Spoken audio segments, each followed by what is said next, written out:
Good afternoon, everyone, and welcome to our Touchdown Friday preview. I'm Brian Bailey. We've got our cast of characters here each and every Friday. Ken Walling to my left, of course, Kelsey O'Donnell to my far left, and to my right, we've got Nolan Knight. Big night of high school football coming up, week 8 of the high school football season. Our game of the week, Rose and Conley. And on paper, with the records these two have, it really doesn't look like a very attractive game of the week. But these two teams don't like one another, and this is a big game, especially, if Conley wins, they take another big step toward the conference championship, and if Rose wins, they're back in it. Yeah, that's exactly right. Rose started their season 2-0, and then obviously they've taken 4 games in a row now where they've lost. But, hey, if you win this week, get a big conference win, move back to 1-1 in the conference, all of a sudden you're 3-4, and you're right back in the thick of things in terms of your postseason push that you want to have, while Conley was a team that started 0-3, and you almost want to write them off and say that maybe this isn't that great of a Conley team. But look out, they win 3 in a row last week, obviously knocking off New Bern, which was a surprise to me personally, and now they look like one of the better teams in the conference.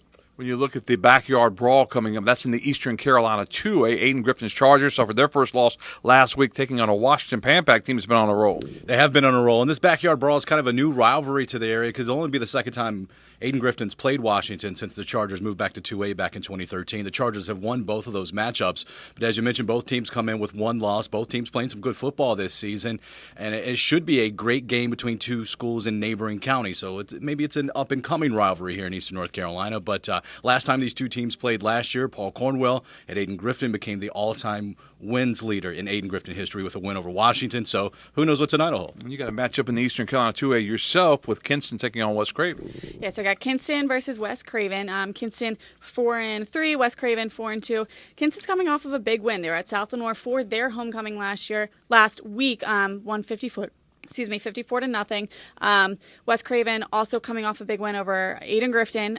Kinston came out with the win last year, so it should be an interesting game. And Eastern Carolina 2A conference is one of the best conferences as far as football teams, because it's like 4 or 5 teams that could still win that conference championship. And you've also got a doubleheader, so you'll be taking on an Eastern Carolina 3A, 4A matchup in New Bern and Aycock. Aycock's been a surprise this year, as has New Bern. Yeah, both teams similar records right now. Aycock 6-1, New Bern 5-1. Aycock's coming off of a win last week over Southern Wayne, 55-19. New Bern was handed one of their losses, their first loss of the season, to Conley last week, 41-15.